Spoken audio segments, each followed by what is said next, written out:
दोस्तों कैसे आप लोग। उम्मीद करता हूँ आप लोग अच्छे होंगे। आज हम एक स्मार्ट वॉच रिपेयर करेंगे। फायरबोल्ट का स्मार्ट वॉच है और ये बिल्कुल भी काम नहीं कर रहा है। जैसे मैं इसको चार्ज पे लगाता हूँ तो कुछ भी यहाँ पर रिस्पॉन्स नहीं है। देखिए चार्जिंग में मैंने कनेक्ट किया हुआ है। अगर आपको मैं इसका वोल्टेज चेक करवाऊँ तो इसमें देखिए प्रॉपर वोल्टेज आ रहा है, फिर भी ये चार्ज नहीं हो रहा है। अच्छा, यहाँ पर एक चीज़ मैं आपको बताना चाहूँगा, जब भी आपके पास कोई स्मार्ट वॉच आ रहा है तो उसमें पहले इसको ही चेक कर लेना। काफ़ी बार क्या होता है ना, ये पिन थोड़ा सा अंदर दब जाती है जिसकी वजह से चार्ज नहीं हो पाता। ऐसा इसमें ऐसा नहीं है, इसमें बिल्कुल डेड कंडीशन में है। तो चलिए स्टार्ट करते हैं। सबसे पहले तो यहाँ पर इसको उतारने के लिए बस मैं फ्रंट से ही उतरेगा। कोई कोई पीछे साइड से ओपन होती है, कोई कोई फ्रंट से ओपन होती है। तो पहले इसके मैं फीते अलग कर लूँगा। यहाँ पर क्लिप दी गई है तो इसके फीते अलग हो जाते हैं।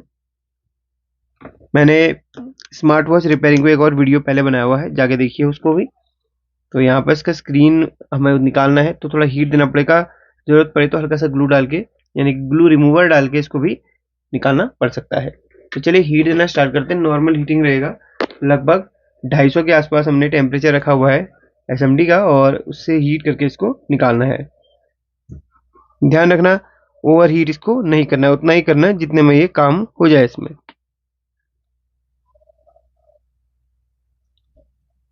तो नॉर्मल इसको हीट कर दिया है, हल्का सा हीट है अभी। इस तरीके का ओपनर आता है मार्केट में, ओपनर आपने जरूर ले लेना है। तो हल्का सा इसको एक कॉर्नर से हम उठाते हैं, ये देखिए। और उसके बाद इसको धीरे धीरे धीरे ओपन करना है। काफ़ी सेफ तरीके से इसको ओपन करना है। आप ओपन करते समय जल्दबाजी मत करना, वरना जो इसका स्क्रीन है वो डैमेज हो सकता है। इस चीज़ का ध्यान रखते हुए आपको ये काम करना है। ये देखिए।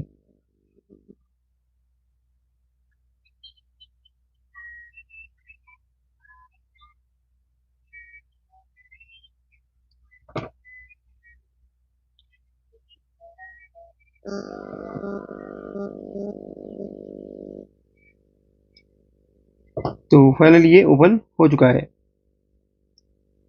अब हम सबसे पहले सभी कनेक्टर्स हैं उनको निकाल लेंगे। स्क्रीन को हम अलग कर लेते हैं।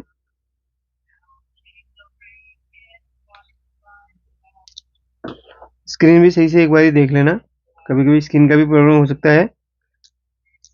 तो इसको निकालने के लिए यहाँ पर 4 स्क्रू दिए गए हैं, स्क्रू हम खोलेंगे। तो एक स्क्रू यहाँ पर है, एक स्क्रू ये है,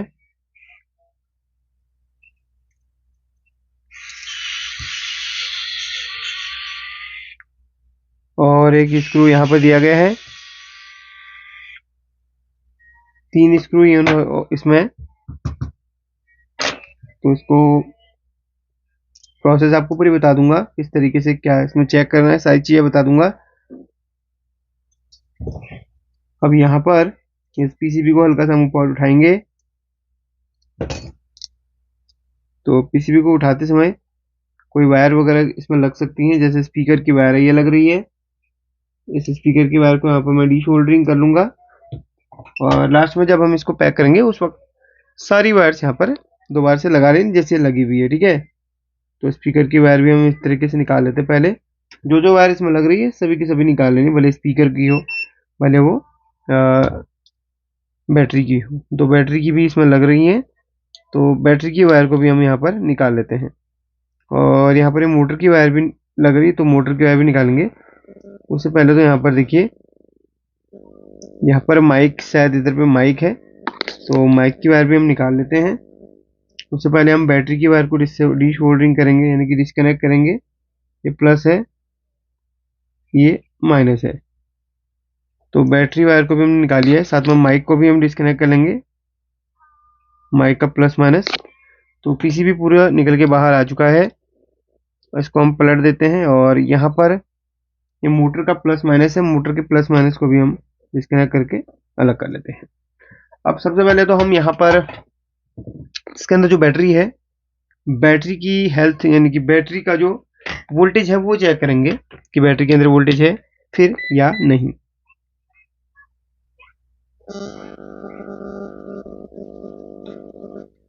ये बैटरी के अंदर कुछ भी वोल्टेज इसमें नहीं दिखा रहा है। अब यहाँ पर एक काम मैं करने वाला हूँ, जहाँ पर बैटरी के पॉइंट लगे हुए थे वहाँ पे मैं प्लस माइनस में एक वायर में जोड़ूंगा और अपनी डीसी पावर सप्लाई से हम 3.7 वोल्ट देकर इसमें देखेंगे कि इतना एम्पियर ले रहा है। जो भी चीज़ें हैं इसमें सारी चेक होंगी। सर्किट में जहाँ पर बैटरी का पॉजिटिव है वहाँ पर मैं एक वायर को इस तरीके से जोड़ूंगा और बैटरी का जो नेगेटिव है वहाँ पर भी एक वायर को मैं जोड़ लूंगा। अब यहाँ पर मेरे को 3.7 वोल्ट देना है पावर सप्लाई से और देखना है कि वो कुछ ऑटो एम्पेयर ले रहा है या नॉर्मल चल रहा है। ऑन करके देखना है। बैटरी तो हटा दी, तो बिना बैटरी के हमें इसको ऑन करके देखना है।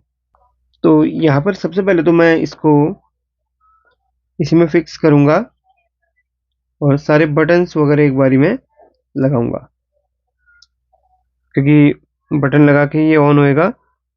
अभी कोई भी वायर में नहीं जोड़ूंगा, सिर्फ बटन और ये कनेक्टर्स जो यहाँ पर लगे हुए हैं उनको लगाऊंगा और साथ में मैं इस स्क्रीन को भी लगा लूंगा। अब मैं इसको वोल्टेज देता हूँ।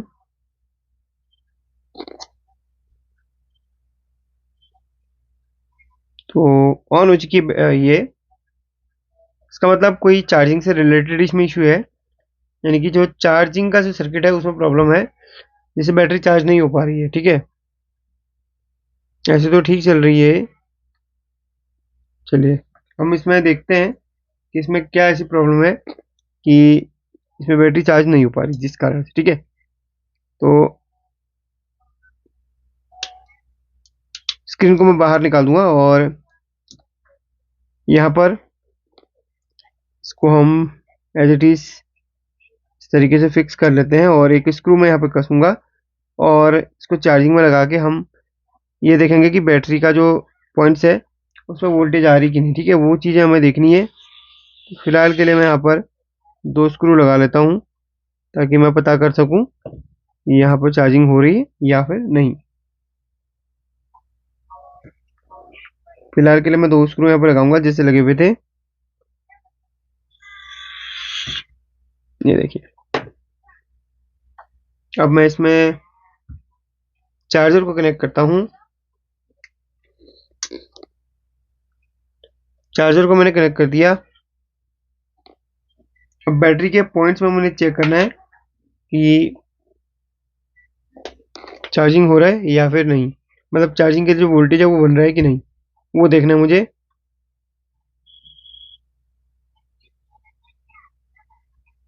वोल्टेज फ्लैक्चुएट हो रहा है। एक बार जो बैटरी इसमें है, बैटरी पे जो वायर जोड़ के देख लेता हूँ मैं, बैटरी में जो वोल्टेज है वो बढ़ रहा है या फिर नहीं। फिलहाल ऐसे इसको जोड़ के देखता हूँ। पहले एक बारी और वोल्टेज देखता हूँ मैं।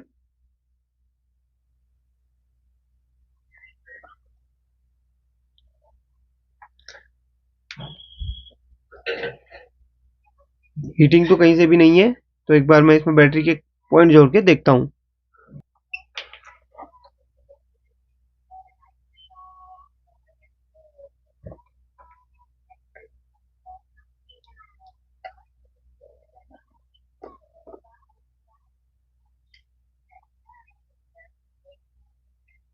चलिए पहले मैं जोड़ लेता हूँ वायर्स को।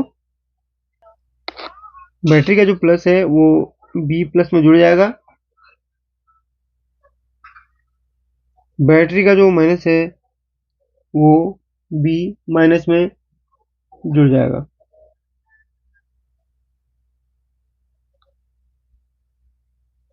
तो बी माइनस में जुड़ गया है। अब मैं इसको देखता हूँ बैटरी का। पहले अब देखता हूँ, अभी बैटरी को कनेक्ट किया हुआ है। हाँ, वोल्टेज तो दिखा रहा है 3 वोल्ट। अभी सही से नहीं लगा था ना, तो अब 3 वोल्ट है इसके अंदर, यानी कि 3 वोल्ट दिखा रहा है। बस स्टोर हो रहा है कि नहीं ये तो पता नहीं। स्क्रीन को लगा के देखूंगा एक बारी। एक सेकेंड, स्क्रीन को लगा देता हूँ फिर देखता हूँ।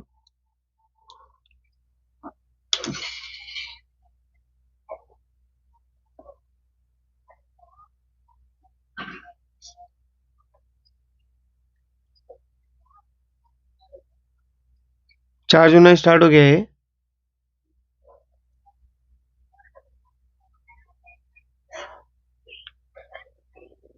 वेट करते हैं, चार्जिंग तो ले लिया इसने। दोस्तों यहाँ पर इसको चार्ज करते हुए लगभग 15 मिनट मुझे हो चुके हैं और 15 मिनट के अंदर इसमें जो बैटरी है वो लगभग 35 से 40% चार्ज हो चुकी है। जब कस्टमर मेरे पास लेके आया तो बिल्कुल डेड कंडीशन में था। कस्टमर ने बोला कि 1 महीने से जो वॉच है वो पड़ी हुई है। तो जब मैंने अपने शॉप पर देखा तो ये बिल्कुल चार्ज नहीं उठा रही थी। अभी मैंने शूटिंग के वक्त भी आपको दिखाया तो भी ये चार्ज नहीं उठा रही थी।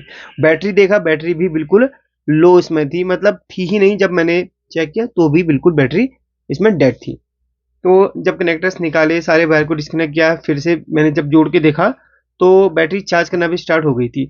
हो सकता है कहीं ना कहीं जो इसके जो चार्जिंग के जो ये पॉइंट्स होते हैं नीचे उनमें कार्बन आ गई हो या कोई ऐसी चीज लग गई हो। तो काफी बार ऐसा ना टेक्निकली एरर आ जाता है। तो कुछ चीजें अपने आप भी कभी कभी सॉल्व हो जाती हैं। डिसअसेंबल करने के बाद जब असेंबल करते हैं तो कुछ चीजें हो जाती हैं। बशर्ते उसमें आईसी वगैरह अंदर सही होनी चाहिए, बैटरी वगैरह सही होनी चाहिए। तो जैसे इसको डिस्कनेक्ट करता हूँ तो आप देख सकते हैं बिल्कुल प्रॉपरली काम कर रहा है, बैटरी इसके अंदर स्टोर हो रही है। तो हम ये नहीं कह सकते कि बस इसकी बैटरी खराब है। मैंने बैटरी की व्यवस्था भी कर ली थी।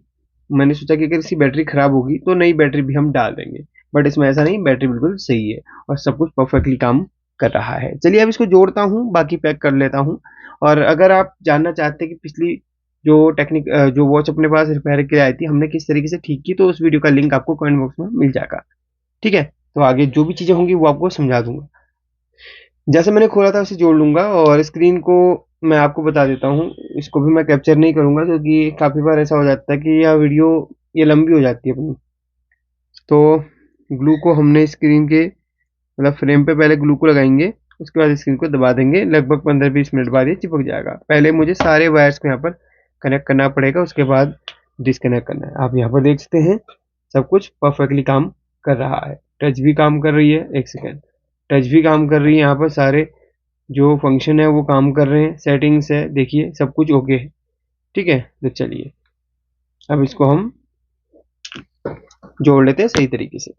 फिर आप यहाँ पर कुछ